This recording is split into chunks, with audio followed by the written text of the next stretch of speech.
Kalau kita sering melihat medsos, betapa sedih kita melihat rumah tangga. Ada orang yang 6 tahun pacaran. Waktu pacaran, Masya Allah, segalanya kata perempuan, dialah yang terbaik dalam hidupku. Kata lelakinya, dia adalah bidadari yang dikirim ke dunia untukku. Baru 1 tahun menikah, saling menghina lagi di medsos. Kenapa? Karena mereka hanya bermodalkan cinta dan pekerjaan. Ada yang lamar anaknya, apa kerjanya?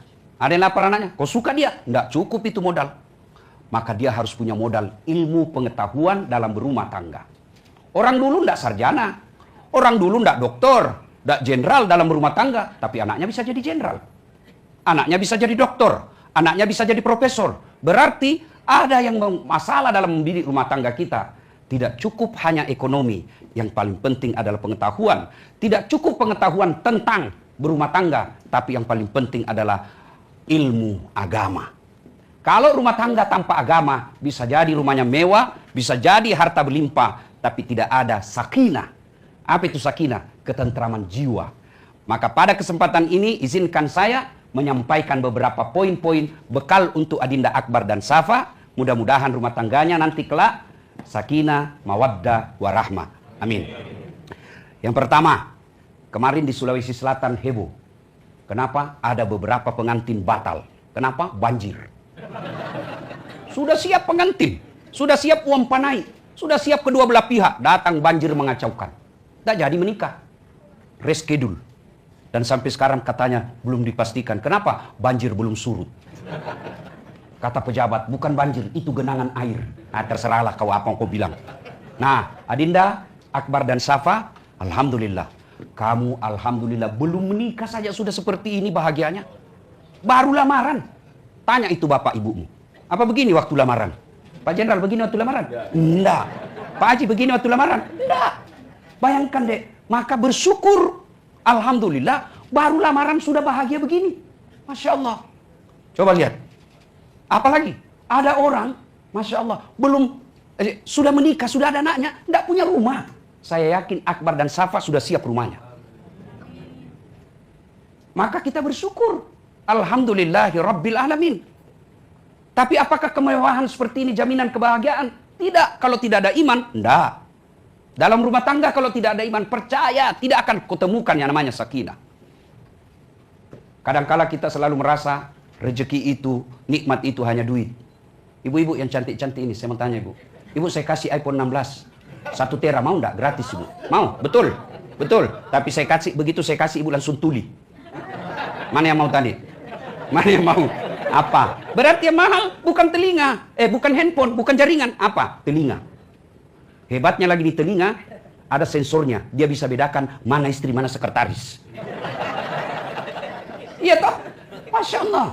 Adinda Akbar, mau saya kasih handphone, kamera paling cantik, paling bagus. Mau? Pasti mau. Gratis. Tapi begitu saya kasih langsung buta. Nggak ada gunanya. Berarti yang mahal bukan lensa. Yang mahal bukan kamera. Apa yang mahal? Mata. Allah kasih kita gratis. Hebatnya lagi, dia punya sensor pembeda. Dia bisa tahu mana istri, mana pembantu. Bayangkan kalau tidak bisa dipindahkan. Kenapa lain-lain rasanya ini malam? Iya toh. Maka kita ucapkan Alhamdulillah. Masya Allah Akbar. Coba lihat istrimu deh. Masya Allah. Malah saya kira ibu calon istri tadi. Benar bu. Cantik pula. Masya Allah. Benar. Begitu saya dengar MC akan datang calon. Oh bukan ini rupanya calon. Masya Allah. Dek Akbar, keluarga cantik kau dapat. Masya Allah. Kau lihat itu istrimu deh. Mata lengkap. Gigi asli. Telinga lengkap. Masya Allah. Coba kalau disuruh bayar itu. Nggak cukup duit. Coba lihat gigi. Nggak tahu adakah dokter di sini. Katanya itu dokter gigi kalau dipasang yang paten, bukan yang dibuka-buka. Yang paten paling murah katanya 23 juta. Coba. Itu berapa giginya? Atas bawah 32. Jadi nggak ada artinya itu yang tadi kau bawa-bawa itu dibanding anaknya orang. Masya Allah. Ayo. Maka bersyukur. Alhamdulillahi Rabbil. Baik, saya lihat tadi ini. Inilah yang disebut Al-Quran. Sawaj. Apa itu sawaj? Antara baut dan mur. Sawaj itu artinya pasangan. Coba, Masya Allah. Adinda Safa, kau lihat suamimu. Saya lihat tadi waktu baru ketik, saya kira artis India. Cakep juga, Masya Allah. Ya, bohong Bapak kalau tidak mengatakan Akbar cakep. Tapi ketahuilah, cantik cakep bukan modal kebahagiaan dalam rumah tangga. Kenapa? Cantik cakep ada batasnya. Ya, coba tanya Prof. Sanso Ngandro. Nah, Hakim Agung yang ada di tempat ini. Mana lebih cantik istri Bapak waktu pengantin dengan sekarang?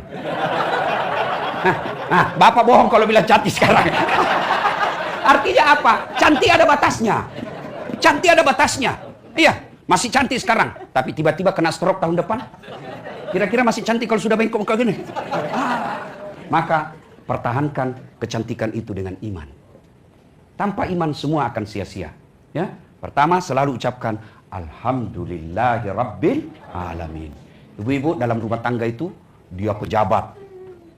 Ada dalam Quran. Raja malah gelarnya. Rumahnya dilapisi dengan emas. Sampai sekarang masih dikejar kekayaannya di Mesir. Punya pasukan, gagah berani, gagah cakep. Tapi tidak punya iman. Allah hinakan dia. Siapa? Fir'aun laknatullah alaih. Sampai Allah hinakan Fir'aun dalam rumah tangganya. Allah hinakan laknat Fir'aun, haram masuk surga. Itu dalam Quran. Satu manusia yang diharamkan masuk surga, Fir'aun. Kalau kita Pak masih 50-50. Ada harapan masuk surga, ada harapan masuk neraka. Fir'aun sudah diponis haram masuk surga. Apa cukup sampai di situ? Tidak. Allah laknat Fir'aun. Mana buktinya? Sampai sekarang tidak ada yang suka itu Fir'aun. Mana ada manusia? Bapak mau kasih nama anak Fir'aun? Nah, ada Pak. Iya toh? Jangankan kasih nama, dituju aja Fir'aun kita marah. Padahal itu Fir'aun elektabilitasnya tertinggi di dunia. Asal dia punya agama pasti kenal itu Fir'aun. Tapi karena tidak punya iman dalam rumah tangganya, Allah laknat. Sebaliknya ada rumah tangga yang hina menurut ekonomi. Dia adalah budak, namanya Masyita. Tukang sisir Pak, hebatnya itu Fir'aun. Ada yang khusus ngantar handuknya. Ada yang khusus sisir anaknya. Itulah Masyita. Tugasnya budak, beda pembantu Bu. Kalau pembantu digaji tiap bulan. Kalau dia tidak senang bisa pindah. Tapi namanya budak hamba sahaya, itu hak milik. Sama handphone. Mau dibakar, mau dibanting, namanya hak milik. Itulah Masyita, budak. Tapi punya iman. Allah muliakan dia satu keluarga. Dibakar, direbus hidup-hidup dari anaknya, suaminya, sampai Masyita sendiri mempertahankan la ilaha illallah. Allah muliakan Masyita. Ketika Nabi Isra Mi'raj, ada bau harum, beliau cium. Ya Jibril, bau apa ini? Arwah para nabi? Bukan. Arwah para rasul? Bukan. Para malaikat? Bukan. Siapa dia Jibril? Dialah Masyita dan keluarganya. Cukup sampai di situ muliakan Allah? Tidak. Sampai sekarang berapa banyak perempuan pakai nama Masyita? Karena iman. Adindaku berdua, jaga iman baik-baik. Jaga iman. Kalau tidak ada iman dalam rumah tangga, mustahil kau bisa temukan kebahagiaan, sakinah, mawaddah, warahmah. Nah sekarang, bagaimana cara melihara iman? Satu, sering dengar dakwah. Handphone dengan dakwah, ibarat handphone dengan cas, iman dengan hati. Dakwah dengan hati, dakwah dengan iman, ibarat handphone dengan cas. Ibu-ibu punya handphone? Punya handphone? Kalau ibu pakai terus handphonenya kenapa? Habis baterainya, lowbat. Kalau lowbat masih bisa dipakai? Enggak, meskipun HP-nya iPhone terbaru, pulsanya unlimited, kuotanya tak terbatas, tapi tidak ada baterainya. Bisa pakai lempar. Iya toh? Itulah iman. Kalau tidak pernah dengar dakwah, mati imanmu. Ada, tapi tidak ada fungsinya. Itu yang bahasa Quran. Punya mata, tidak bisa melihat. Punya telinga, tidak bisa mendengar. Punya hati, tidak bisa merasa. Maka dindaku berdua, dengar dakwah. Kalau kau cinta lagu pop, kalau kau cinta lagu jazz, mestinya cintamu juga dengar dakwah seperti cintamu dengar lagu. Caranya Ustaz, kalau tidak sempat ikut pengajian, buka YouTube-nya ada Saat Latih. Ada di situ nasihat pernikahan, nasihat buat suami, nasihat buat istri. Ada. Ya? Nah, iman. Yang kedua, adindaku berdua untuk menjaga iman ini dalam rumah tangga kelak, berteman dengan orang-orang soleh. Nabi mengilustrasikan. Kalau kau bersahabat dengan penjual parfum, kalau kau tidak dapat parfumnya, kau dapat bau harumnya. Ya toh? Kalau kau berteman dengan pandai besi, kalau kau tidak dapat apinya, kau dapat bara panasnya. Maka adindaku berdua, mulai sekarang, pilih-pilih teman. Boleh teman selebriti? Boleh. Tapi jangan semua selebriti. Harus juga ada ulama kau temani. Boleh berteman pengusaha? Boleh. Tapi harus juga ada penghafal Quran kau temani. Kenapa? Kalau dia bisa menularkan kepada iman. Saya kasih contoh, adik-adik sekalian. Ibu bapak yang saya muliakan. Tahu kulit kambing? Kalau dia menjadi pembungkus Quran, maka dia akan mulia. Kulit kambing yang hina, dianggap najis. Kalau dia menjadi pembungkus Quran yang suci, maka setiap mau dibaca dicium dulu itu kulit kambing.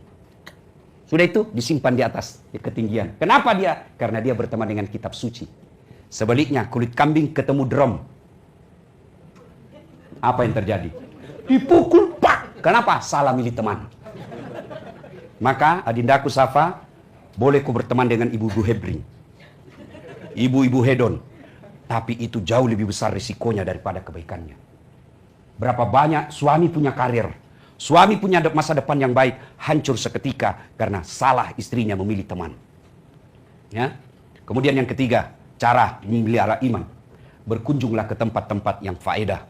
Boleh ke tempat-tempat mall, boleh, tapi jangan sampai tidak pernah kau injakkan kakimu ke pengajian. Boleh ke tempat-tempat olahraga, silakan, tapi jangan sampai kau lupa tempat-tempat taklim. Boleh ke tempat klinik-klinik kecantikan. Apa sih istilahnya itu? Yang biar potong kuku dibayar juga. Ada kan? Justru, saya kan di Pak Jenderal, saya lewat di Makassar kan. Saya tanya sopirku, apa itu gambar-gambar? Dia bilang, itu Ustaz, potong-potong kuku. Saya bilang, dibayar. Dia bilang, itu Ustaz, satu kuku 25.000 satu jari. 10 deh, 250.000. Boleh. Tapi jangan sampai kau lupakan tempat-tempat yang mengisi imanmu.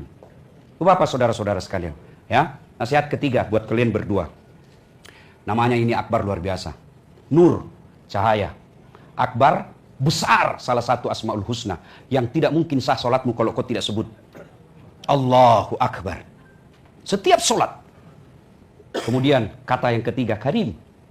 Karim itu nama Tuhan. Nama Allah, salah satu dari 99 nama Allah. Yang artinya yang maha mulia. Yang juga bisa diartikan yang maha pemurah. Maka dindaku akbar, cukup kau pegang saja ini nama muliamu. Insya Allah semua orang akan terpesona kepadamu. Ya? Bapakmu tadi dek luar biasa amanahnya. Jangan kau permalukan keluarga. Kamu boleh hina tapi jangan kau hina satu keluarga. Maka setiap ada yang kau lakukan kepada istrimu, ingat pesan bapakmu. Jangan mempermalukan orang tua. Jangan mempermalukan leluhur. Saya balik ke belakang tadi, ternyata banyak orang Bugis. Ternyata Pak Jenderal ini leluhur orang Bugis. Saya baru tahu Pak Jenderal. Mohon maaf Pak Jenderal. Masya Allah. Adinda Safa, saya pengetahuan dasar saja. Laki-laki Bugis itu memang kadang-kala tidak romantis. Ya betul. Boleh. Saya termasuk saya. Saya ini original Bugis. Susah sekali saya panggil istri saya. Sayangku, kayak keluh saya punya mulut. Tapi ingat, lelaki Bugis bukan romantis dari mulutnya, tapi dari perlakuannya. Mau lihat, kau buktikan. Carikan saya suami orang Bugis yang laki-lakinya dulu haji atau umroh. Kalau dia berumroh berdua atau haji berdua, tidak mungkin suaminya dulu. Istrinya dulu dia kirim. Kenapa? Romantisnya laki Bugis. Tidak mungkin laki-laki Bugis pakai perhiasan sebelum istrinya lengkap perhiasannya. Itulah perlakuannya orang Bugis. Maka jangan heran kalau nanti suamimu tidak romantis mulutnya. Tapi dia akan romantis dari melindungi suami istrinya. Ya? Nah, ibu bapak, saudara-saudara sekalian, Safa tidak mungkin bisa haji dan umroh kalau tidak menginjak Safa. Bukit Safa. Bukit Safa dan Marwah. Dari tadi saya bilang, luar biasa penjodohan hari ini. Bagus nama suaminya, bagus pula nama istrinya. Adinda Safa itu istri yang terpuji dan hebat sekali. Hari ini adalah hari ibu. Tanggal 22 Desember. Maka jadilah ibu yang baik. Safa, kalau kau baca sejarah Bukit Safa itu adalah seorang ibu yang namanya Siti Hajar. Siti Hajar wanita yang luar biasa. Dibawa dari Palestina jalan kaki. Kata Allah, kau bawa istrimu. Kemana kata Ibrahim? Pokoknya bawa saja. Kemana ya Allah? Jangan banyak tanya, bawa saja. Bawa. Bersama anaknya namanya Ismail. Masih kecil. Kira-kira seperti tadi itu. Luar biasa. Lalu sampai kata Ibrahim, Allah katakan, Ibrahim, kau simpan anakmu dan istrimu kau tinggalkan. Simpan di situ bukit-bukit batu. Itulah yang sekarang menjadi Ka'bah. Itu Ka'bah sekarang. Lalu pada saat itu Ibrahim berkata kepada istrinya, Dindaku sayang, maafkan saya diperintah Allah untuk kembali. Bang, kau lihat ini, kita di tengah padang pasir ini bang. Tidak ada manusia, tidak ada pohon. Masa kau meninggalkan saya dengan anakmu yang kecil ini? Tega nian kau bang. Apa kata Ibrahim AS? Dek, saya juga tidak mampu, tapi ini perintah Allah. Perintah Allah, kata Siti Hajar. Ini perintah Allah. Iya bang, iya dek. Kalau begitu, sami'na wa ata'na. Saya dengar dan saya laksanakan. Laksanakan, jangan khawatir soal saya. Ini istri yang hebat. Tidak banyak tanya kalau sudah bilang perintah Allah. Karena ibu-ibu kalau sudah bertanya juga susah menjawabnya. Oh, apalagi kalau kita pernah salah satu kali, Pak. Diingat terus, Pak, sampai mati. Saya bilang sama istri saya, memang ini perempuan ahli sejarah. Aduh, kesalahan kita yang 5 tahun dia ungkap lagi. Sudah dijelaskan, dia bilang, itu dulu. Saya bilang, kan sudah selesai 5 tahun. Dia, pokoknya, kalau dia sudah bilang pokoknya, lebih kita diam, Pak. Maka, Akbar, pengetahuan dasar, perempuan itu Allah fitrahkan ahli sejarah. Maka tolong, jangan kau bikin sejarah. Kalau kau bikin sejarah, dikejar kau sampai hari kiamat. Ya? Nah, apa Siti Hajar katakan? Ibrahim, maafkan saya dek, saya tinggalkan kau. Tega dia engkau. Ini perintah Allah sayangku. Apa kata Siti Hajar? Pergilah bang, tidak usah kau cemas soal saya. Kalau ini perintah Allah, laksanakan. Pergi Ibrahim. Apa Siti Hajar pasrah? Tidak. Anaknya menangis, haus. Apa Siti Hajar pasrah? Tidak. Dia berikhtiar. Dia berlari-lari kecil. Melihat seperti Fata Morgana. Kehausan anaknya. Dia lari-lari lagi. Tidak ada. Dia kejar-kejar lagi depan. Bukan air rupanya. Lari-lari lagi. Tidak ada. Itulah sa'i sekarang. Safa dan Marwah. Pasrah Siti Hajar. Setelah berikhtiar berusaha, dia berdoa. Lalu Allah sampaikan kepada Jibril. Jibril, hentakkan kakinya Ismail ke tanah. Dihentakkan kakinya. Tak. Setelah dihentakkan, keluar campuran air. Itulah air Zam-Zam sekarang. Maka sejak itu beredarlah rumor, informasi di tengah situ, di padang pasir ada sumber mata air yang tidak pernah gersang. Maka bayangkan di tengah padang pasir ada air yang tidak pernah kering, datanglah seluruh manusia, itulah Makkah sekarang. Maka dindaku berdua, dari segi nama kau orang luar biasa.